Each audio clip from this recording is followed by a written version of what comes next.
On Sunday, Uzbek President Shavkat Mirziyoyev proposed forming a new regional bloc called the Community of Central Asia, made up of the 5 post-Soviet Central Asian republics: Kazakhstan, Uzbekistan, Kyrgyzstan, Tajikistan and Turkmenistan, plus Azerbaijan, a South Caucasus nation across the Caspian Sea. As well as regular meetings, the community would also establish a rotating secretariat, similar to the EU's rotating council presidency, a council of elders for cultural and humanitarian issues, and the appointment of special presidential envoys for coordination. So in this video, we'll explain Mirziyoyev's new proposal, why it's been likened to a Central Asian EU, and whether it could work.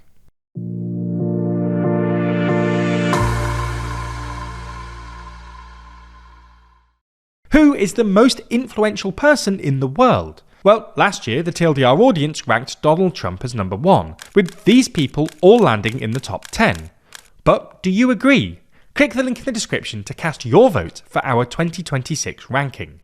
First, let's start with some context. The idea of regular summits between Central Asian nations began at the UN General Assembly in 2017, when Mirziyoyev first proposed regular high-level consultations between the Central Asian states, also known as the C5. The inaugural meeting took place in 2018 in Astana, the Kazakh capital, focused on reducing trade barriers and increasing cooperation on water and energy.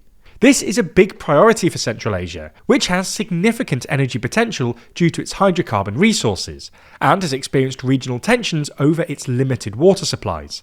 Around 70 million people live in the basin of the Amu Darya and Syra-Darya rivers, which Central Asian countries have fought over for decades, and disputes over water control remain a source of geopolitical tension. Anyway, over the years, the C5 format has shifted from being an inward-looking summit focused mainly on crisis management to a platform for discussing greater regional ambitions. In 2023 and 2024, Azerbaijan, a South Caucasus nation across the Caspian Sea, joined the format as a guest, putting the Trans-Caspian route, also known as the Middle Corridor, a shorter and more efficient trade corridor between Western China and Europe, bypassing both Russia's Northern Corridor and the Suez Canal, at the centre of talks.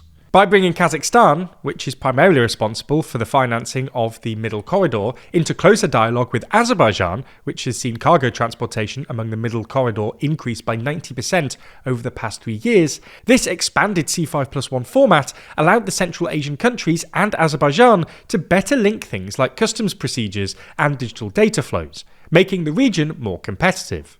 Then, last weekend, the 2025 summit took place in the Uzbek capital, Tashkent, where the 5 Central Asian states voted to formally add Azerbaijan to the group.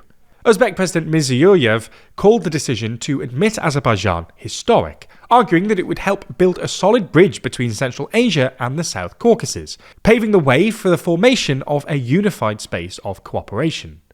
Mirziyoyev also proposed a formal regional bloc called the Community of Central Asia, which would include a rotating secretariat, a council of elders to manage cultural issues, and special presidential envoys.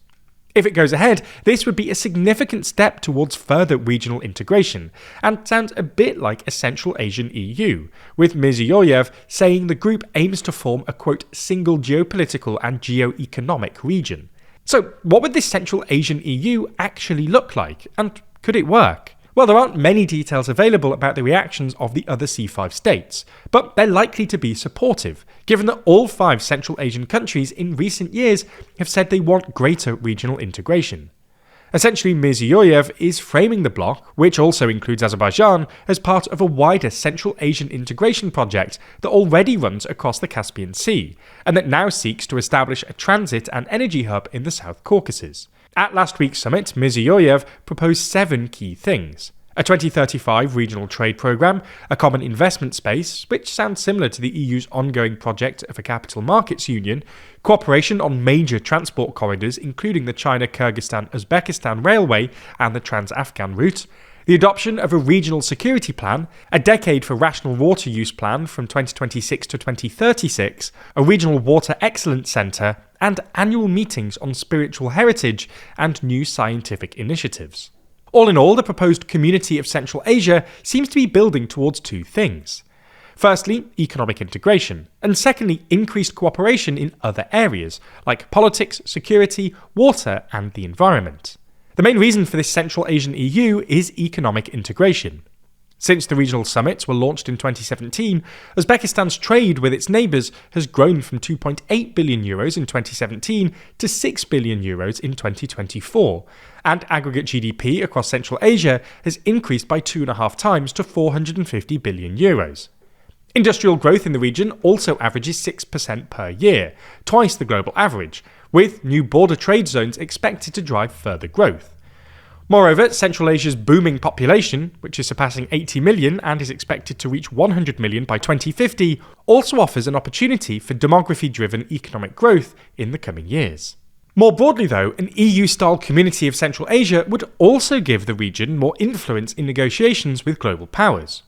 Earlier this month, all 5 Central Asian leaders visited Washington DC together for talks on critical minerals with US President Donald Trump, after a bipartisan group of senators introduced legislation to repeal Soviet-era trade restrictions on Central Asian countries, which they argued may be holding back American investment. For context, Central Asia holds deep reserves of rare earth minerals and produces roughly half the world's uranium, used for the generation of nuclear power. Until now, its economic links have mainly been with China and Russia, but it's also now being courted by the West. According to the Observatory of Economic Complexity, in 2023, Kazakhstan exported $3 billion in key minerals to China, $1.8 billion to Russia, but only $544 million to the US. As such, an EU-style community of Central Asia would give the bloc more leverage in negotiations, strengthening its influence in global supply chains. However, other forms of cooperation might prove more difficult. Political relations between the Central Asian countries haven't always been easy.